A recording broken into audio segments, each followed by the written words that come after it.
청취자 여러분 안녕하십니까. YTN 뉴스 FM 수도권 투데이 장원석입니다. 오늘 수도권 투데이가 선정한 이슈는 자살 예방입니다.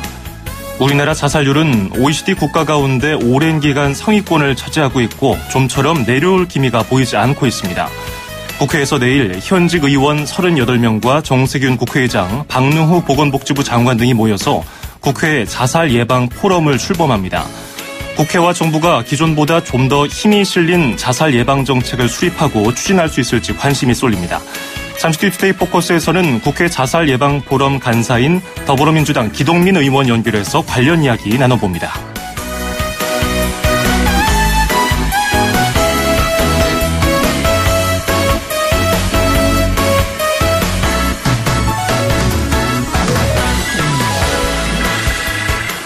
오늘 아침 앵커가 뽑은 수도권 뉴스입니다. 서울시 50플러스 재단이 50대 이상의 커뮤니티 활성화를 위한 사업을 실시한다고 밝혔습니다. 모집 대상은 50플러스 캠퍼스 프로그램에 참여한 뒤에 참여자들과 활동을 이어가기 위해서 결성한 커뮤니티 또는 50플러스 세대의 생애 설계, 자원봉사 등 사회적으로 의미 있는 활동을 계획 중인 5인 이상의 모임입니다.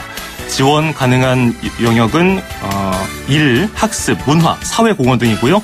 지원 희망자는 서울 50플러스 캠퍼스 3곳 서부, 중부, 남부에서 신청할 수 있습니다. 관심 있는 분들은 참고하시길 바라겠습니다. 머라이어 캐리가 부르는 이모션스 띄워드리면서 2018년 2월 26일 수도권 투데이 시작합니다.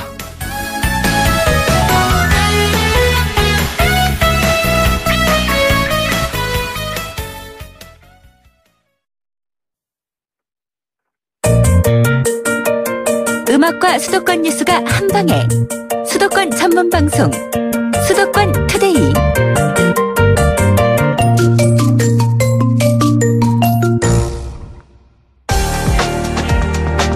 투데이 포커스.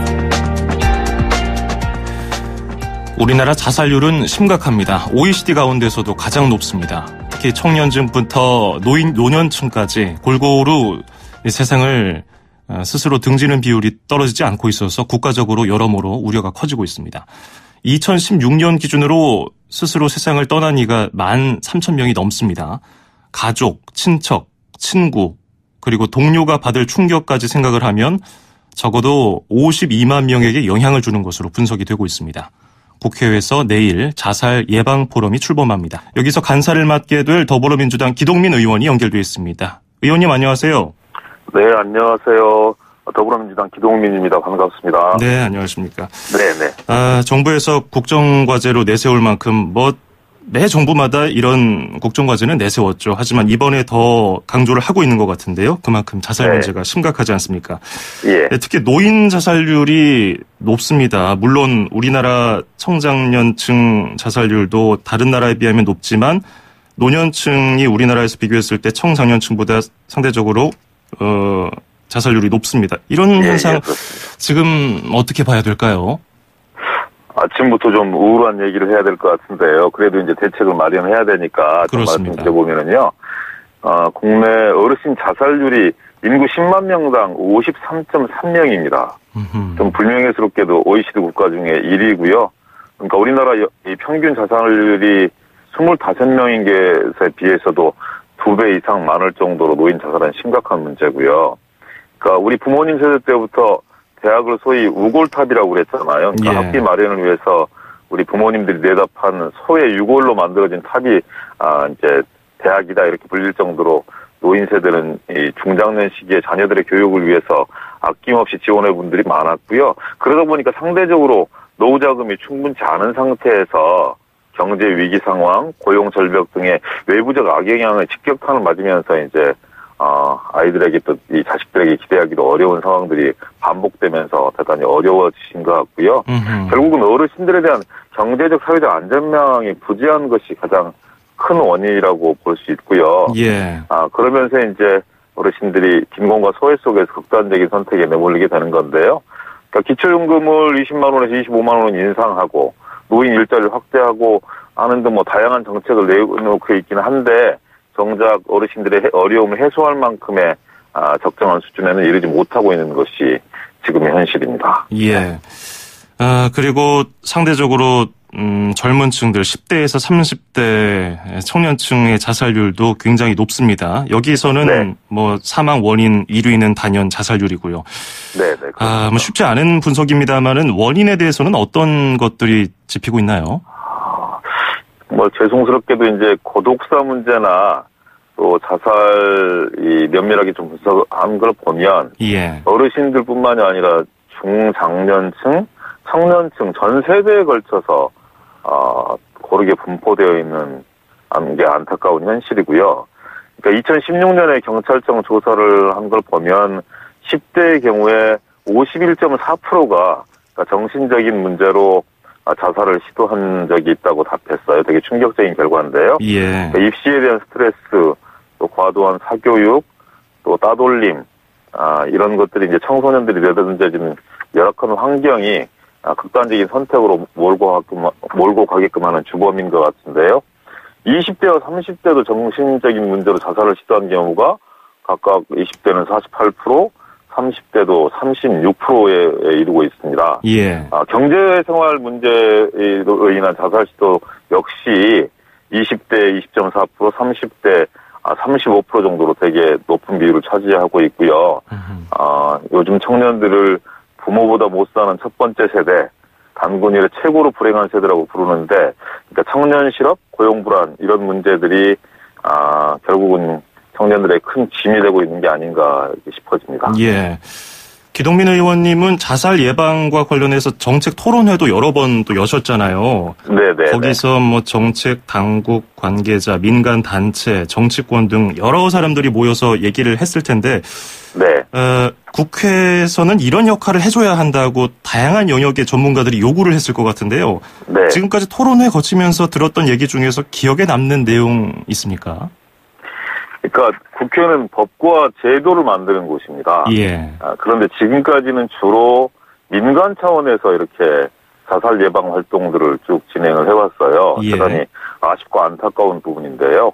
그러니까 이 일본 같은 경우에는 범정부 차원에서 예산을 한 수천억을 쏟아부을 정도로 이 국가적으로 정부적으로 이렇게 이 대책들을 마련하고 있는데, 예. 우리나라 같은 경우는 민간에 좀 많이 맡겨졌던 이런 아쉬운 측면들이 있고요. 그래서 이제 정부가 좀 적극적으로 나서줬으면 좋겠다. 또 정부뿐만이 아니라 국회 차원에서 자살 문제가 단순하게 민간에만 맡겨둘 문제가 아니라 국회와 정부가 나서서 부처의 컨트롤 타워를 만들고, 그리고 재정과 예산을 투입해서 자살률을 지금의 한 절반 수준 정도로 뚝 떨어뜨려야, 예. 그래야 좀 품격 있는 사회로 갈 수 있는 거 아니냐라는 주문들이 대단히 많았습니다. 그렇군요. 네. 일본 얘기 나온 김에 좀 더 여쭤보면요. 네. 일본은 그냥 절대적인 수치만 봤을 때 자살 예방과 관련해서 우리나라보다 한 10배 정도 더 많은 자살 예방 관련 예산을 투입하는 것으로도 알려져 있고, 네. 총리실 산하의 자살 예방 대책위원회도 둬서 우리나라보다는 좀 더 적극적인 이런 정책을 실행함으로써 확실히 자살률을 많이 낮춘 모범 국가 아니겠습니까? 네, 그리고 그렇습니다. 영국도 요즘에 외로움 담당 장관 이런 것을 도입해서 예. 자살 예방, 1인 가구, 독거노인, 고독사 이런 것을 관리하겠다고 하는데 우리나라에 이런 것들이 도입될 수 있을까요? 이제 첫 걸음을 떼는 건데요. 금방 예. 앵커께서 말씀 주셨듯이 일본의 경우에는 우리나라 10배 정도가 아니라 한 3천억에서 8천억 정도의 예산을 자살 예방 관련 사업에 투입하고 있습니다. 예. 그러니까 우리나라는 올해 기준으로 보면 157억인데요. 그렇게 차이가 나나요? 잡힌 돈이요. 근데 아하. 이것도 작년에 예산이 105억 정도 잡혔었어요. 근데 예. 국회 심의하는 과정에서 수치로는 50%를 늘리는 거죠. 50억가량 증액을 한 거니까. 근데 이제 50% 증액한 게 중요한 게 아니라, 이 천문학적인 1조 원에 가까운 예산을 쏟아붓는 일본과 비교했을 때 턱없이 부족하다고 생각을 하고요. 예. 그리고 금방 말씀 주셨듯이 자살 예방 컨트롤 타워, 그러니까 부처 차원에서 대통령이 나서고 총리가 나서고 그런 대책을 수립한다는 것 자체만으로도 그 시그널이 되어서 우리 사회가 생명을 존중하고 인권을 향상시켜내는 데 위해서 정부가 범부처적으로 나서고 있구나. 이런 메시지를 주는 것만으로도 자살 예방에 대한 현격한 효과가 있는 거거든요. 예. 그래서 이제 차제에 문재인 정부에서 국민 생명 지키기 3대 프로젝트를 진행을 하고 있어요. 예. 그 이제 교통안전 산업재해, 그다음에 자살 예방인 부분인데, 요거 역시 이제 국회 차원에서 이제 자살 예방 의원 모임이 좀 수립이 됐으니까 총무실 산하에 그런 어떤 이 범부처의 자살 예방 정책들을 망라할 수 있는 컨트롤 타워들을 좀 수립을 하고, 부처 간에 협력하고, 민간 차원에서도 협력하고 소통하고, 서로 모니터링해서 예산을 어떻게 적정하게 투입할 것인지, 법과 제도는 어떻게 정비할 것인지, 이런 부분을 민과 관이 합작해서 또 정부가 나서서 최선을 다해낸다면, 우리가 목표하고 있는 10년 내에 자살률을 반으로 좀 줄일 수 있는 이런 획기적인 변화를 이루어낼 수 있지 않을까. 이제 그 첫걸음을 띄는 것이다 이렇게 생각하고 있습니다. 그렇군요.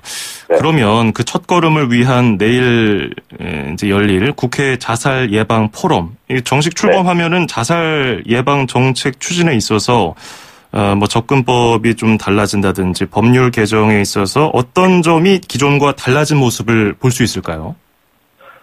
아직 이제 좀 더 논의를 해봐야 되는 건데요. 예. 저희들이 이제 저희 의원실 차원에서 좀 집중적으로 고민하고 있는 거는, 예를 들어서 고위험 자살 수단에 대한 관리를 좀 잘해야 됩니다. 예를 들어서 번개탄과 같은 이 고위험 자살 수단 있잖아요. 예. 이런 걸 판매하는 데 있어서 조금 번거롭긴 하겠지만 사용 이유나 사용 장소 이런 부분을 좀 묻는 방안들도 좀 검토를 하고 있는 거고요. 예. 그리고 자살이 일어날 때마다 보면 언론에 너무나 자극적이고 선정적인 그런 이 보도들이 잇따릅니다. 구체적인 방법과 수단이 인터넷을 통해서 확산되기도 하고, 지상파나 이 종편을 통해서 여과 없이 보도되고 있는 것이 현실인데요. 예. 이런 자극적인 자살 보도 근절을 위해서 방송법상의 방송통신위원회 심의 규정에 대한 자살 예방 및 생명 존중 문화 구성에 관한 사항들을 포함하는 방법들을 좀 강제적으로 도입해야 되는 거 아니냐, 이런 고민들을 하고 있고요. 예. 좀 반복적으로 말씀드립니다만, 정부 차원의 자살예방위원회 이런 거 신설해야 됩니다. 그래서 국무총리실 산하에 위원회를 신설해서 관계부처와 민간단체의 협력, 정책의 심의 및 주기적인 모니터링을 단행하는 것을 기본으로 좀 하고, 민간 차원에서는 좀 이렇게 많은 노하우들이 축적되었을 것이기 때문에 그런 지혜를 좀 잘 빌려서 그리고 또 예를 들어 성북 같은 경우에 보면은 사람들의 고독과 외로움 역시 자살을 선택하는 대단히 중요한 문제거든요. 그래서 그분들을 정기적으로 상담하고 방문하고 예방하고 그리고 또 소통함으로써 그분들이 적극적으로 삶의 의지를 가질 수 있는 이런 지원책, 공동체를 좀 활성화시켜 나가는 이런 보완책들도 함께 고민해야 되는 것이 지금의 실정이다 이렇게 말씀드리고 싶습니다. 그렇군요. 의원님 과거에 보건복지부 장관 정책보좌관도 하셨고 서울시 정무부시장도 역임하지 않으셨습니까? 네. 자살 예방이라는 것이 네. 여러 가지 사안이 얽혀있기 때문에 한두 개 부처, 한두 지역이 노력한다고 되는 건 아니고 온 나라가 힘을 쏟아야 하는데 정부와 지자체 자살 예방 정책 협력이라든지 부처 간 이런 것들의 부족한 점은 없는지, 그리고 만약에 그런 거에 아쉬운 점이 있다면 이번 포럼이 거기에 어떤 역할을 할 수 있을까요? 마중물 역할이라고 저는 생각을 하는데요. 예. 지금까지 자살 문제는 개인의 문제로 치부를 했습니다. 국가적으로 정부 차원에서 공동의 대책과 그 대책 속에는 정책과 제도, 법을 정비하는 것일 텐데요. 예. 이런 것들을 하는데 대단히 소홀했죠. 쉬쉬하는 경향들도 있었고, 개인의 어떤 이 극단적인 선택을 강조함으로써 국가나 사회, 공동체가 돼야 될 공동의 책임에 대해서 의도적으로 방기한 측면이 있거든요. 예. 그래서 이거는 개인의 문제가 아예 없다고 볼 수 없지만 궁극적인 원인은 사회 전체에서 나올 수 있는 불합리, 부조리, 어떤 종합 합병증적인 현상이거든요. 예. 여러 가지 사회 안 좋은 면들이 합쳐져서 생겨나는 그런 극단적인 선택이기 때문에 지금이라도 정부 책임이다.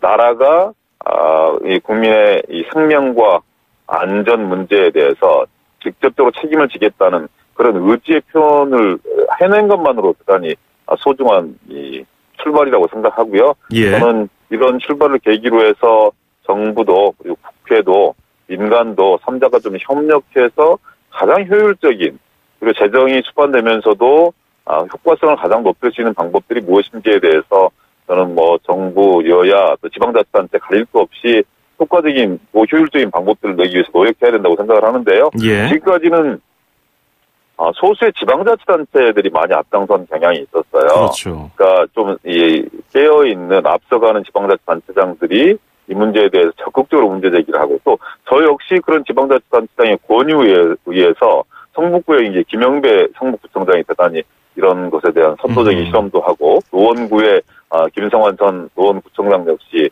이런 자살 예방 캠페인에 대해서 진력했던 이런 소중한 성과물들이 있는데요. 예. 근데 이게 단순하게 그냥 지방자치단체 몇 군데에서만 수행하는 게 아니라 예를 들어서 총리실 산하의 자살 예방 위원회 이런 것들이 구성이 되면 전 부처와 모든 국가가 나서서 민간과 함께 협력하는 이런 분위기들이 조성될 수 있을 것 같아서 좀 늦었지만 늦었다고 후회하고 한탄할 것이 아니라 시작이 반이라고 하니까요. 좀 더 효율적인 예방 대책들을 만들어내기 위한 고민을 집중적으로 해야 될 시기다 이렇게 생각합니다. 예, 알겠습니다. 끝으로 현실적인 문제 하나만 짚어보죠.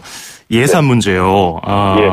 사실 이 부분에 대해서는 자살 예방과 관련해서는 뭐 정쟁이 있을 수가 없다고 좀 생각이 들긴 합니다만은 지금까지 예산을 많이 높이지 못했습니다. 근데 앞으로 이 부분도 좀 힘을 줄 수 있을까요? 저는 결국은 국민적 공감대가 가장 중요하다고 생각하거든요. 예. 국민적 공감대와 명분이 쌓여야 정치권이 움직이고 정부도 예산을 배정할 수밖에 없는 그런 상황을 만들어내는 게 첫 번째라는 생각이 들어서요. 예. 작지만 예를 들어서 100억, 한 107억 정도 되는 걸 올해 조금 노력해서 한 157억을 만들었듯이 내년도에는 그냥 배 이상 정도가 아니라 우리 사회가 자살 문제에 대해서 집중적으로 대처하고 있다는 인식의 수준만큼 저는 예산을 늘릴 수 있다고 생각합니다. 예. 그 인식의 공감대가 확산이 되면 뭐 예산이 157억에서 1000억으로도 갈 수 있는 거고요. 예. 그것이 미약하면 또 한 300억 정도의 수준에서 그칠 수도 있는 문제라고 생각을 하는데요. 예. 저는 더 이상 방치할 수 없는 이런 중요한 문제이기 때문에 공감대가 형성이 되고 시민사회가 노력하고 또 국회가 노력하고 정부가 의지를 합친다면 내년 예산 정도에는 이렇게 획기적으로 좀 늘린 예산을 가지고 국민들께 보고드릴 수 있는 그런 날이 올 수 있도록 저 역시 최선의 노력을 다하겠다는 다짐을 드립니다. 예, 앞으로도 이 관련해서 좀 획기적인 선진화된 정책이 나올 수 있도록 노력 좀 부탁드리겠습니다. 고맙습니다. 네, 노력하겠습니다. 고맙습니다. 네, 지금까지 내일 출범할 국회 자살 예방 포럼의 간사를 맡게 될 더불어민주당 기동민 의원이었습니다. 자, 그리고 방금 들어온 속보를 전해드리겠습니다. 세월호 참사 발생 시에 청와대에 보고를 한 시각을 조작한 혐의를 받고 경찰 소환 통보를 받은 김장수 전 청와대 국가안보실장이 조금 전에 검찰에 출석했다는 소식이 들어왔습니다. 검찰 소환 통보를 받은 김장수 전 청와대 국가안보실장이 조금 전에 검찰에 출석을 했습니다. 검찰은 세월호 참사 발생 보고 시각을 김 전 실장이 조작하고 국가위기관리 기본지침을 무단으로 변경하는 데 관여한 혐의를 주고 있습니다. 김 전 실장은 관련 혐의로 피의자 신분으로 조사를 받을 예정이고요. 자세한 소식은 이어지는 뉴스에서 계속 전해드리겠습니다.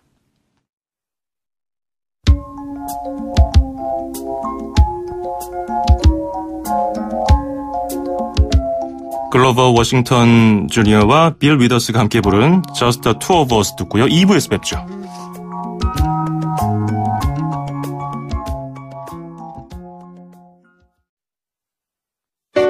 (2500만) 수도권 청취자를 위한 모든 일 한자리에 YTN 뉴스 FM 수도권 투데이 FM 94.5MHz YTN 뉴스 FM 수도권 투데이 2부 듣고 계시고요. 저는 아나운서 장원석입니다. 2부에는 수도권 행정탐방 그리고 여기는 출입처입니다 코너가 준비되어 있습니다. 먼저 경기도 소식 만나보죠. 서울, 경기, 인천, 찍고! 수도권 정부의 핵심이 바로 여기에 수도권 행정탐방. 수도권 행정탐방 경기도 소식 들어보겠습니다. 고영미 여성정책과 여성일자리 팀장 연결하겠습니다. 고 팀장님 안녕하세요. 네, 안녕하세요. 네, 경기도에서 생활, 균형 기업 컨설팅 사업을 추진한다고 하는데 이게 요즘에 그 워라벨, 워크 라이프 앤 밸런스인가요? 이것과 연관된 사업인 것 같은데요. 구체적으로 네, 설명 좀 부탁드리겠습니다. 네. 요즘은 직장을 고를 때 일과 여가를 함께 즐길 수 있는 직장을 선호한다고 하죠. 예. 예, 특히 아이를 키우고 있는 맞벌이 부부들에게는 육아와 일을 조화롭게 병행할 수 있는 근무 환경이 매우 중요합니다. 네. 그래서 일생활 균형 기업 컨설팅은 이러한 근무 환경 조성을 위해서 기업의 특성에 맞는 유연 근무제나 시간 선택제 등의 제도를 도입할 수 있도록 지원하는 사업입니다. 그럼 구체적으로 일과 생활 균형 기업 컨설팅은 어떤 식으로 진행이 됩니까? 네. 기업에서 이 사업을 신청을 하시게 되면 경기도와 협약을 맺은 전문 공인 노무사가 직접 기업을 방문해서 기업의 특성과 직무 성격을 분석하고 그에 적합한 제도 도입을 위해 기업의 취업 규칙과 같은 근무 규정을 정비해드립니다. 예. 네, 컨설팅 유형에는 유연 근무제, 시간 선택제 일자리, 장시간 근로환경 개선으로 나뉘어져 있는데요. 컨설팅 유형에 따라서 4주 내지는 8주간의 컨설팅을 하게 되고 컨설팅이 종료된 후에는 기업이 제도를 적절히 시행하고 또 이에 대한 정부의 각종 지원 제도를 신청할 수 있도록 8주간의 사후 관리를 지원해드리고 있습니다. 예. 그러면 어떤 기업들이 상담 신청을 할 수 있나요? 네. 경기도 내에 소재하는 상시 근로자가 10명 이상인 중소기업이면 누구나 신청을 할 수 있고요. 예. 컨설팅 비용은 부가가치세를 제외하고는 모두 무료입니다. 근로자가 10명 미만인 기업에 대해서는 취업 규칙이나 근로계약서 작성 등의 집합 컨설팅을 지원하고 있습니다. 네, 이 신청은 이미 2월 19일부터 시작을 했고요. 예. 3월 16일까지입니다. 온라인 신청, 우편 또는 방문 신청이 모두 가능하고요. 자세한 공고 내용은 저희 경기도청 홈페이지를 참고하시거나 여성정책과 또는 경기도 경제과학진흥원으로 전화를 주시면 됩니다. 3월 16일 금요일까지 신청을 받고 있군요. 네네네. 자, 이 사업과 관련해서 아직 좀 생소하다고 느끼시는 분들이나 아니면 고민하는 분들에게 한 말씀 하신다면요? 네. 저희가 이 사업을 추진하게 된 계기는 일생활 균형을 통해서 여성이 일하기 좋은 기업을 만들고 이를 통해 여성의 고용 안정과 경력 단절을 예방하기 위해서 시작했습니다. 예. 그러나 사업을 진행해 나갈수록 여성뿐만 아니라 기업과 근로자가 모두 만족도가 높아지고 이직률이 감소한다는 결과를 관찰하게 되었습니다. 그래서 여성뿐만 아니라 근로자가 다 함께 일하기 좋은 기업 환경을 만들어가는 사업이므로 도내 중소기업들이 보다 많이 참여해서 그 성과를 직원들과 함께 나누게 되기를 당부드립니다. 예, 알겠습니다. 오늘 말씀 잘 들었습니다. 고맙습니다. 네, 감사합니다. 네, 지금까지 고영미 경기도 여성정책과 여성일자리 팀장이었습니다.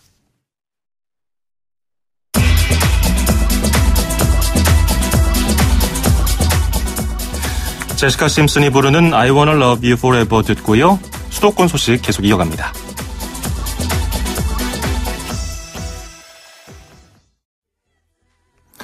네, 조금 전에 들어온 속보 하나 전해드리겠습니다. 검찰이 부하 검사를 성추행한 뒤에 인사상 불이익까지 줬다는 의혹을 받고 있는 안태근 전 검사장을 피의자 신분으로 조금 전 검찰에 불러냈습니다. 안태근 전 검사장이 조금 전 피의자 신분으로 검찰에 출석을 했습니다. 서지현 창원지검 통영지청 검사가 피해 사실을 폭로한 지 31일 만입니다. 안 전 검사장은 지난 2010년 모 검사의 부친 장례식장에서 옆자리에 앉았던 폭로한 서지현 검사를 성추행했다는 의혹을 받고 있고요. 이후에 그 서지현 검사에게 인사상 불이익을 줬다는 의혹을 받고 있습니다.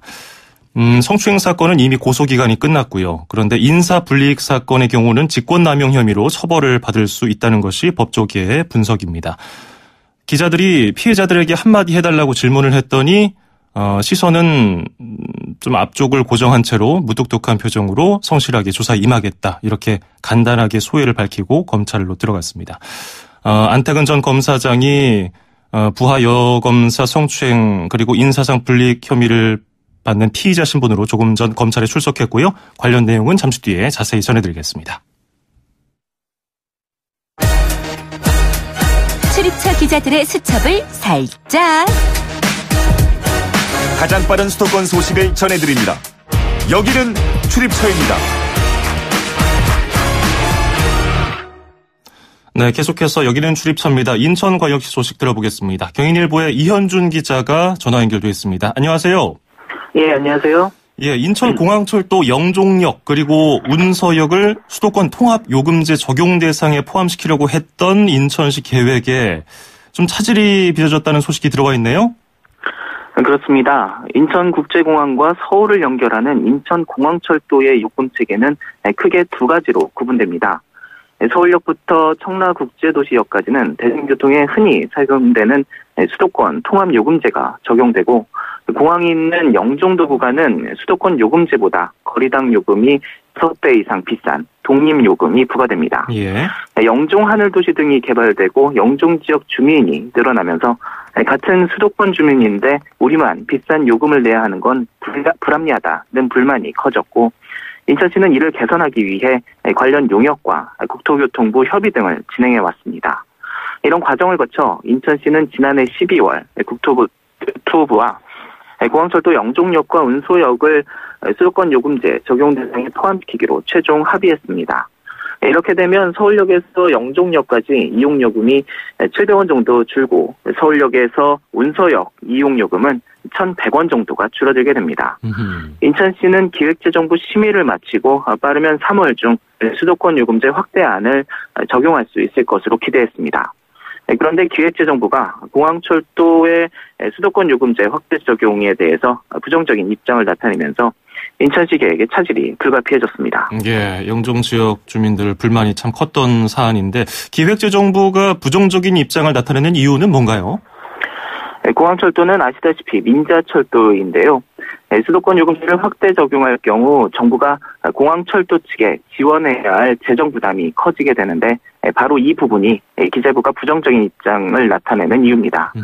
수도권 요금제를 영종역과 운서역까지 확대 적용하게 되면 민자 운영 기간인 2040년까지 연간 48억에서 84억 원 정도를 민자 사업자에게 추가로 지원해야 하는데, 정부가 이를 부담하기 어렵다는 겁니다. 기획재정부는 추가되는 지원금을 인천시가 부담해야 한다는 입장을 나타내고 있습니다. 예. 청와대 국민청원 게시판엔 기재부를 비판하고 공항철도의 영종지역 수도권 요금제 적용을 요구하는 내용의 청원이 등장하기도 했는데요. 지난 21일부터 시작된 이번 청원엔 최근까지 1,150여 명이 동의 입장을 나타냈습니다. 인천시는 수도권 요금제 확대 적용에 따른 추가 재원을 정부가 부담할 수 있도록 노력하겠다는 계획인데, 긍정적인 결과를 낼 수 있을지 관심이 쏠리고 있습니다. 예, 인천 지역과 관련한 주요 법안들이 국회 심사에서 속속 통과되고 있다는 소식도 있네요. 네, 그렇습니다. 우선 인천 남구의 명칭을 미추홀구로 바꾸는 내용의 인천시 남구 명칭 변경에 관한 법률안이 최근 국회 행정안전위원회 법안 소위 심사를 통과했습니다. 방위명을 활용한 현재 인천 남구의 명칭이 결정된 건 50년 전의 일인데, 인천의 도시 확장 등의 여파로 현재 남구의 지리적 위치가 방위와 부합하지 않아 혼란이 크다는 지적이 많았습니다. 새로운 지역 이미지를 창출해 지역의 고유성과 정체성을 재정립할 필요가 있다는 목소리도 컸습니다. 인천 남구는 그동안 주민대상 명칭 공모와 지명위원회 자문, 선호도 조사 등을 거쳐 미추홀구를 새 이름으로 최종 확정하는 등 명칭 변경을 위한 절차를 밟아왔는데요. 이번에 관련 법률안이 첫 관문인 국회 상임위 소위 심사를 통과하게 된 겁니다. 행정구역 통폐합 등으로 기초자치단체 명칭이 바뀌는 경우는 있어도 하나의 자치구가 수십 년간 사용해온 명칭을 새롭게 바꾸는 경우는 이번이 전국 첫 사례라 더욱 관심이 큽니다. 이번 법률안이 법사위 심사 등을 거쳐 상반기 중 국회 본회의에서 가결되면 인천 남구는 7월 1일부터 미추홀구로 명칭이 변경되게 됩니다. 그렇군요. 미추홀구. 자, 그리고 백령도 등 서해 5도에서 출발하는 여객선의 운항 손실금을 국비로 지원하는 내용을 담고 있는 법률안. 이것도 얼마 전에 상임위 법안 소위를 통과했다고요? 네, 그렇습니다. 앵커께서 말씀하셨던 내용을 담고 있는 서해 5도 지원 특별법 일부 개정 법률안이 최근 국회 행안위 법안 소위 심사를 통과했습니다. 서해 5도에서 오전에 출발하는 여객선은 선원 숙박비 등 운영비가 추가로 발생하고, 육지에서 출발하는 여객선보다 이용객 수가 상대적으로 적습니다. 이런 상황은 여객선을 운영하는 선사의 경영수지 악화와 운항 포기로 이어져 서해오도 주민들의 생활 불편을 가중시키는 결과로 나타나고 있는데요. 실제로 2014년 백령도발 아침배를 운항하던 선사가 경영난을 이유로 운항을 포기하기도 했습니다. 이번 특별법 개정안은 서해오도를 출발하는 여객선 운항선사의 손실금을 국비로 지원토록 하는 조항을 신설해 섬 주민들이 안정적으로 생활할 수 있도록 했습니다.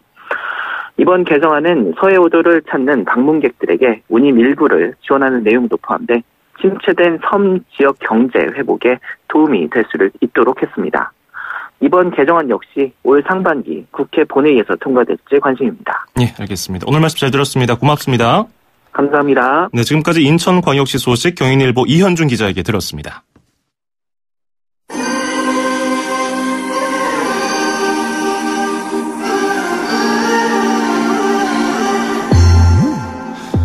(2월 26일) 월요일 수도권 투데이가 준비한 소식 여기까지입니다. 끝으로 크리스 스테이플턴이 피처링한 저스틴 팀퍼레이크의 Say Something 띄워드리면서 저는 인사드리겠습니다. 내일 아침 9시 10분에 뵙죠. 장원석이었습니다. 고맙습니다.